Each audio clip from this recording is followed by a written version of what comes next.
La licorne et le centaure, un combat légendaire, est un tableau de peinture acrylique sur ardoise effectué en 2015. Évoquant tout de suite les fresques murales, il s'agit là de peinture acrylique sur un plateau en ardoise.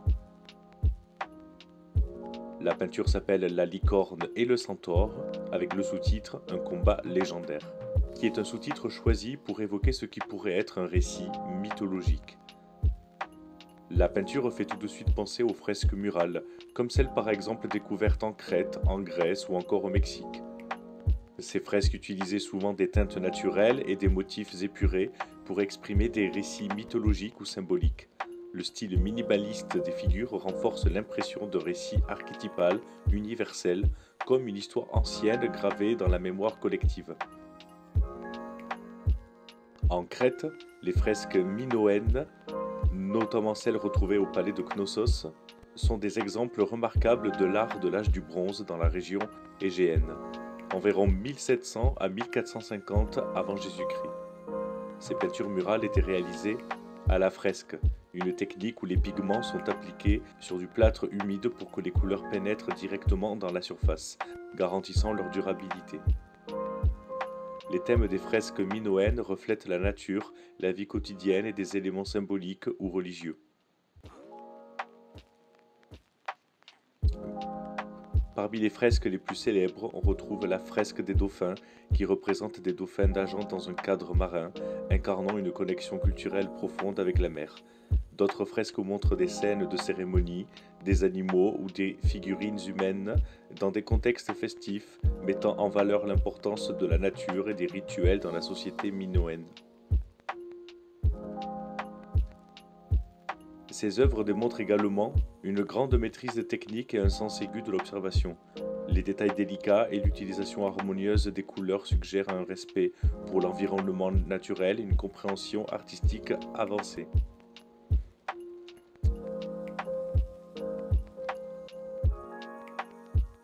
En Grèce, il y a les fresques d'Acrotyrie, un site archéologique majeur situé sur l'île de Théra. Les fresques d'Acrotyrie, découvertes dans les années 1960, sont remarquables pour leur qualité artistique et leur excellent état de conservation, dû à l'éruption volcanique qui a enseveli la ville vers 1600 avant Jésus-Christ. Ces peintures murales fournissent un aperçu unique de la culture, de la vie quotidienne et de l'environnement naturel de cette civilisation minoenne avancée. Les fresques illustrent des scènes variées comme des paysages naturels, des animaux, des cérémonies religieuses et des scènes maritimes, reflétant une société profondément connectée à la nature et à la mer. Les artistes utilisaient des pigments naturels appliqués sur un enduit humide, une technique connue sous le nom de fresque. Les couleurs vibrantes et les formes stylisées démontrent un haut niveau de compétence artistique. Les fresques montrent une société sophistiquée et pacifique avec un lien fort entre les hommes et leur environnement. Elles mettent aussi en lumière les échanges culturels avec la Crète et d'autres régions de la mer Égée. Les découvertes d'Acrotyrie sont souvent comparées à celles de Pompéi, car les deux villes ont été préservées sous la couche de cendres volcaniques, offrant des témoignages précieux de civilisations anciennes. Au Mexique, les murs de Teotihuacan étaient presque entièrement recouverts de peinture. Ils étaient d'abord recouverts de stuc finement poncé, dans lequel les artistes traçaient leurs dessins avec des lames, appliquées directement sur le mur. Les thèmes picturaux sont très variés, motifs géométriques, végétaux, animaux marins, scènes rituelles. De multiples couleurs sont employées, mais un rouge sombre nommé rouge Teotihuacan domine souvent. Bien sûr, toutes ces œuvres de l'Antiquité sont nettement différentes de ma peinture. Je n'ai pas cette prétention, mais nous pouvons retrouver dans La licorne et le centaure une texture murale de par l'irrégularité de l'ardoise ainsi que des teintes de couleurs chaudes pouvant rappeler certaines fresques. Cette peinture montre un lien fort entre les créatures mythologiques et leur environnement. Bien que le décor soit abstrait, la texture du fond et les teintes suggèrent un paysage aride ou ancestral, en accord avec l'idée de fresques anciennes. Nous pouvons aussi noter ces pigments rouges et orangés utilisés dans les fresques murales antiques, capables de résister au passage des millénaires. Ils provenaient majoritairement des sources minérales et végétales spécifiques.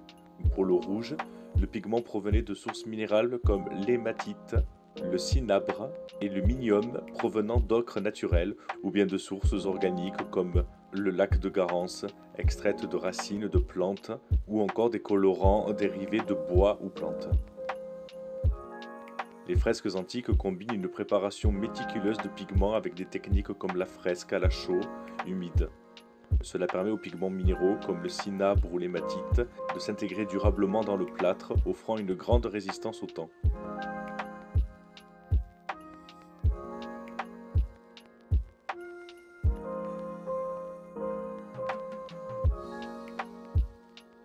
Le choix de l'ardoise comme support n'est pas anodin. Elle évoque une surface brute, imparfaite et confère à l'œuvre une authenticité archaïque. Cela rappelle les supports primitifs utilisés dans les peintures rupestres ou les fresques antiques. Pourtant, la technique à l'acrylique et le choix des silhouettes montrent une sensibilité moderne, suggérant que cette œuvre réinvente des thèmes classiques dans une optique contemporaine. Le sous-titre « Un combat légendaire » oriente clairement l'interprétation vers un affrontement entre deux entités. Mais la manière dont les personnages sont représentés, sous forme de silhouettes, laisse aussi place à une certaine abstraction. Cela pourrait suggérer que ce combat n'est pas uniquement littéral, mais aussi symbolique ou intérieur. La licorne semble défensive, ses pattes levées donnant une impression de recul ou de protection. Le centaure, armé et tendant son arc, est dans une posture active, presque agressive. Cela pourrait illustrer l'opposition entre la sauvagerie instinctive et la sérénité spirituelle. Les deux personnages qui se battent avec élégance sont représentés sous forme de silhouettes. Cela fait écho de suite à des récits mythologiques. Même s'il s'agit là d'une licorne, il est amusant de faire le rapprochement avec le Pégase. Tout comme le centaure, il provient du désir de l'homme de s'élever au-dessus de sa condition. Il garde ce côté double, demi-dieu par son père, simple animal par sa mère. Les centaures sont, selon la légende, les fils de Centauros et des juments de Magnésie. Le centaure, dans la mythologie gréco-romaine, oscille entre l'idéal d'équilibre, comme Chiron, centaure sage, et une figure démoniaque et violente, comme Nésos. Sa relation intime avec la nature et les éléments le rapproche de divinités comme Pan, tout en symbolisant une version sauvage de l'homme civilisé. Vivant souvent isolé, il incarne une forme d'ermite asocial. Il est également lié au temps et au cycle des saisons, jouant un rôle dans la transition de l'hiver au printemps. Cependant, sa violence, particulièrement envers les femmes, et son appétit pour la chair crue renforcent son image de créature infernale et sauvage.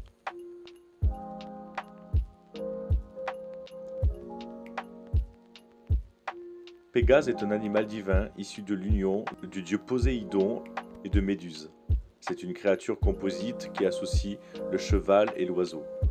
Le destrier ailé lié à deux héros de la mythologie grecque, Persée qui le met au monde et Bellérophon qui le dompte.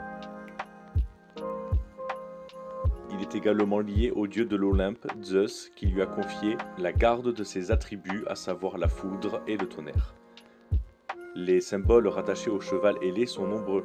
En premier lieu, l'observation des caractéristiques physiques du cheval ailé permet de déduire le plus évident, à savoir celui de la liberté. En second lieu, l'étude des mythes de Persée et de Bellérophon permet de mettre en évidence de nombreux autres symboles cachés derrière les exploits de deux héros, Persée et Bellérophon. On découvre entre autres que Pégase peut être rattaché aux forces de la nature, à la fécondité, à l'énergie spirituelle, à l'élévation, à l'inspiration poétique. Sa transformation en constellation le relie également à la symbolique de l'éternité. Selon l'axe de lecture choisi, le mythe de Pégase présente diverses interprétations. Le combat contre les résurgences chaotiques et la domestication du cheval figurent parmi les principes. Dans la mythologie écossaise, la licorne symbolise la pureté, la guérison, la puissance et l'esprit indomptable de l'Écosse. Symbole national, elle incarne la grâce et la noblesse et reflète l'histoire de résistance et d'indépendance au pays face à l'Angleterre. Les contes décrivent cet animal mythique comme courageux, solitaire et capable de purifier les eaux empoisonnées grâce à sa corne. liée à des mythes chrétiens, elle représente également la virginité et la spiritualité. La licorne était vénérée comme une manifestation divine, notamment au Moyen Âge, où elle fut assassinée à la figure du Christ. D'autres cultures, comme celle de la Babylonie ou de la Perse, partageaient également des croyances autour de cet animal. Enfin, la découverte de fossiles de la licorne de Sibérie entre guillemets relance l'idée qu'une telle créature aurait pu exister dans la réalité. Cette œuvre peut être perçue comme une relecture moderne des mythes anciens, jouant sur des archétypes universels et une esthétique inspirée des fresques antiques.